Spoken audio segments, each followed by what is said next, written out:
Something crazy happened in Hollywood. Did you hear about the Academy Awards? Just announced right now, if you want to win Best Picture, to be nominated, what the new guidelines are. When they announced this, people lost their minds. They said, these new guidelines, if we follow these guidelines, the following movies in the past would have never won an Academy. Titanic, Forrest Gump, Godfather, The Hurt Locker, No Country for Old Men, Lord of the Rings, Midnight Cowboy, One Flew Over the Cuckoo's Nest, Gone with the Wind, Schindler's List, The French Connection, Silence of the Lambs, All About Eve, Lawrence of Arabia, Casablanca, Godfather 2, The Gladiator, Dances with the Wolves, The King's Speech. I can list so many of them. According to the new guidelines, none of those movies would have ever won an Oscar, an Academy. By the way, it's as if they're not paying attention to data, because just in 2014, 9 years ago, 44 million of us watched the Academy.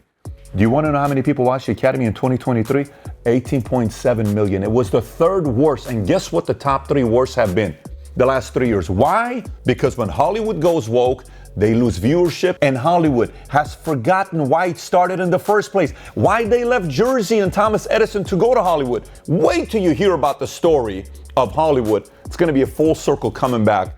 Maybe a lot of people in Hollywood need to watch this to understand how it got started in the first place. If you get value out of this video, give it a thumbs up, subscribe to the channel, but more importantly, if you know people in Hollywood, text this to them, let them watch it and let them tear it apart. Let's get right into it. So I think Hollywood has forgotten how the whole thing got started. Look, when you and I, as fans, when we think about Hollywood, what do we think about? I think about the star. I think about the Walk of Fame. I think about the big sign in the mountains. I think about Chinese theater, Dolby Theater, but I think about the hub for creativity for movies. I've been to these studios, I've been to shows, I've been to all of this. It's an incredible place with rich history. But Hollywood has forgotten why they escaped Jersey to go to Hollywood. Here's why. Early beginnings of Hollywood, 1900s and 1910s, the Hollywood story began when filmmakers started moving to California to escape the harsh patent laws imposed by, ready, Thomas Edison. His motion picture patent company in Jersey, who owned many patents on the movie making process and had strict rules and regulations in place for the film industry. When I think about film, I think about creativity, I think about edgy. If you force me to produce a product based on your guidelines, I'm losing creativity.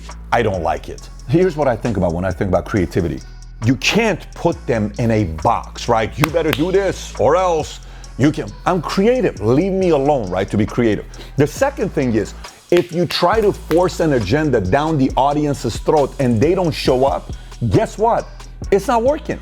You got to regroup and go back and say, let them be creative, no guidelines. Let the audience produce a product that the customers want to see. Hollywood's forgot about that as well. The golden age, 20s and 50s, characterized by the studio system. The big five studios, Paramount, MGM, Warner Brothers, 20th Century, and RKO, dominated, each with their own roster of stars. This period produced many of Hollywood's most beloved classics like Wizard of the Oz, Citizen Kane, Gone with the Wind, Casablanca, It's a Wonderful Life, Psycho, and many others. Then we go into the 60s and 80s. This is the post-studio system era. During this time, the old studio system had fallen, and the new Hollywood, this era was marked by films that had a more realistic and grittier aesthetic, such as Great Escape, The Godfather, One Flew Over the Cuckoo's Nest, Taxi Driver, Alien. It was just creative. We're like, man, this is crazy. What's possible if they're doing stuff like this? What could come next? Then in the 80s was a rise of blockbuster films, Star Wars, E.T., Indiana Jones, Back to the Future, Die Hard, Scarface, and many others. Then it's the modern era, 1990s and 2000. This is when we see movies like Goodfellas, Fight Club, The Matrix, Pulp Fiction, Toy Story, Lord of the Rings, The Departed, Gladiator, The Dark Knight, and many others. And by the way, at this time, we're not caring about how many Middle Easterns are in the movie. I'm Middle Eastern. Can you imagine? I don't like The Dark Knight because I think Batman needs to be from Iran. What do you mean he needs to be from Iran? No, let's cast and see who's the best Batman, okay? If that guy's the best Batman, let him be. Not because I'm upset because there's not enough Middle Easterns in there, or not enough women, or not enough this. I want to see a good film. When I'm watching a good film, I don't sit there and calculate and say, you know what, they're missing too many of this, they're missing too many. I say, what a great movie. I'm not even thinking about any of that stuff, but that's the mistake Academy is making today. And trust me, they're paying the price for it already, but they're not paying attention to data. Then we have 2010s to present. Increasing diversity and representation, both in front of the camera as well as behind the camera, driven by social media activism, increased calls for diversity. High-profile example includes Black Panther in 2018, Wonder Woman 2017, Moonlight 2016, and the woke remakes of Ghostbusters in 2016, Star Wars in 17, Ocean's 8 in 18, American Pie, Girls Rules in 2020, which many of you probably haven't even seen. This time it was kind of like, well, we should do this because we ought to consider having more people in this background, that background. Okay, no problem. But it was still something that was being encouraged. All of a sudden, a couple events happened.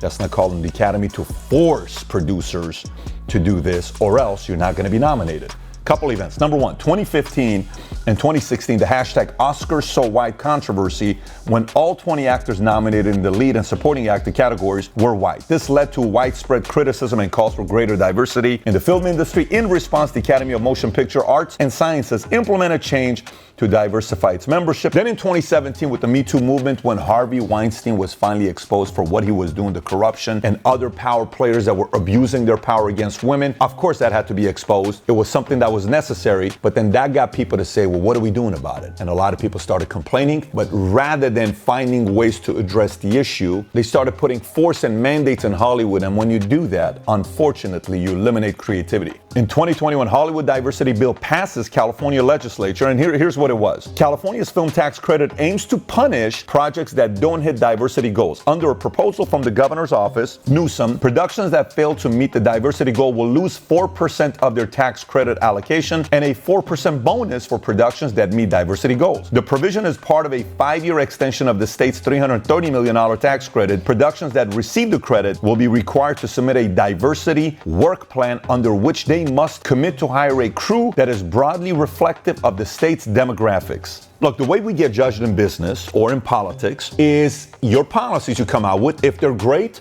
results should go up because it's all about data. If it doesn't, it goes down. It's a shitty idea. I've run a sales organization for 20-some years. If I change the commission structure and all of a sudden sales skyrocket and good behavior comes out, great, that was a good idea. But I've come out many times with a commission structure that sales dip. Guess what? Whether you like it or not, it's not a good idea. You got to figure out a way to adjust it, right? California passes this bill in 2021, okay? If viewership goes up with the academies, then good idea, Newsom.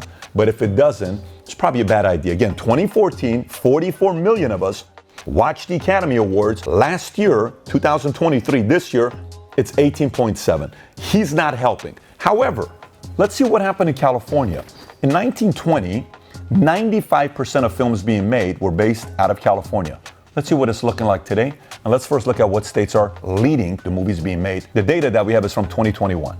At the top, California, 574 the feature films were produced in California. Number 2 is New York at 91, Georgia 71, New Mexico 60, Louisiana 56. Matter of fact, the top 5 control 80% of them. Then it's Texas 45, Carolina 38, Michigan 35, Tennessee 34, Illinois 33. By the way, if you look at the list, Florida's not even in the top 10 list. We, Valuetainment, plans on building one of the biggest media companies in the world, doing movies, docs, shows, podcasts, all of that, out of Florida, and we're constantly hiring. Complete side note, if you are looking for a gig, you got a lot of talent, look at our job openings. Link below, you can find it. More importantly, if you're somebody that's a diehard Valuetainer and you love the Valuetainment gear, this is by far one of my favorite shirts.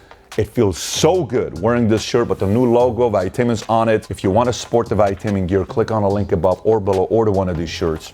It's sick, that's all I can tell you. So let's go back to it.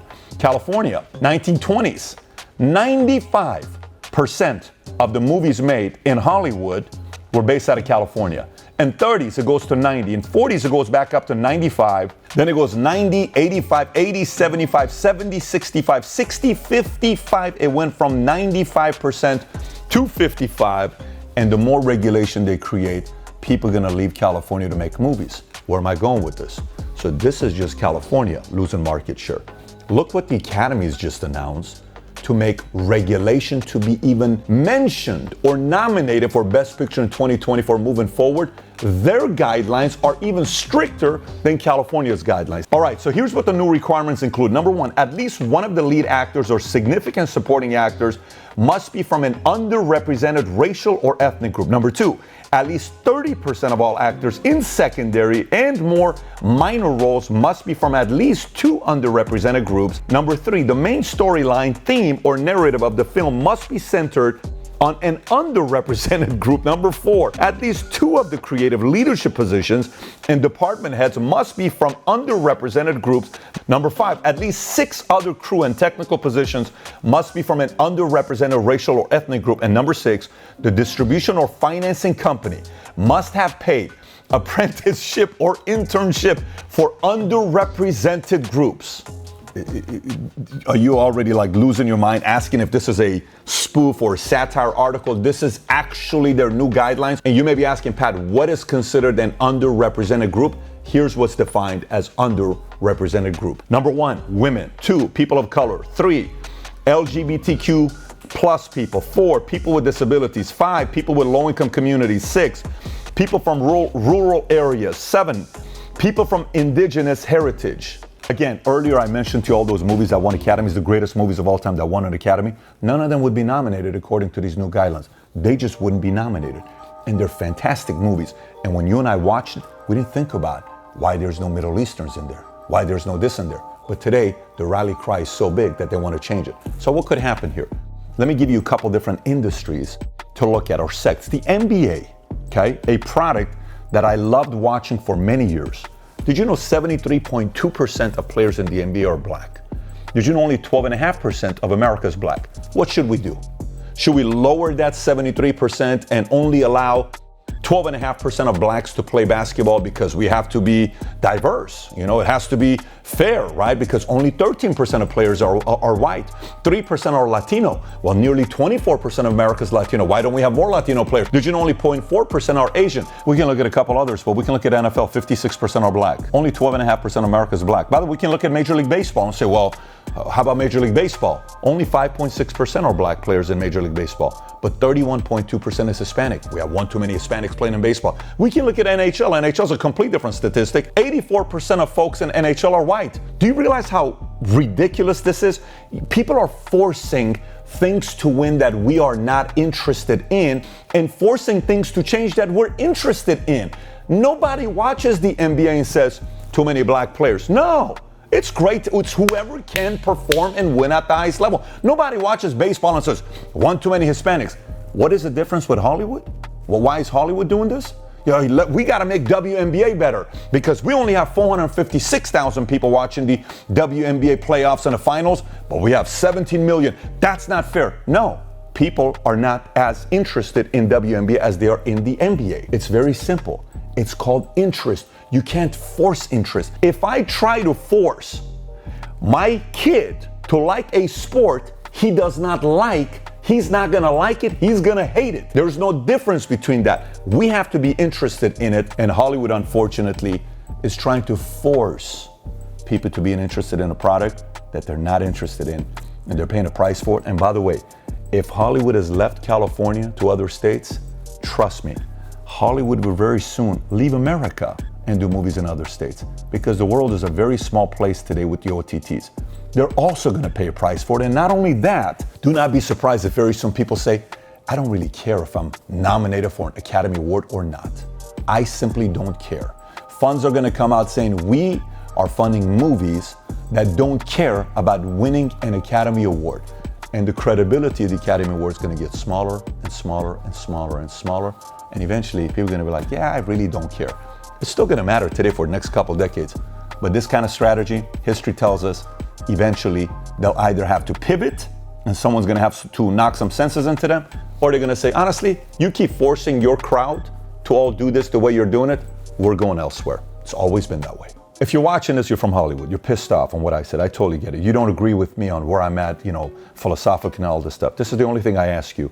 We love the content you create, Hollywood, when we watch you, when you're just trying to play loose and tell a story without force. When you force, we don't like it. That's how simple it is. And by the way, making movies is one of the most effective ways of telling stories and changing people's perspective.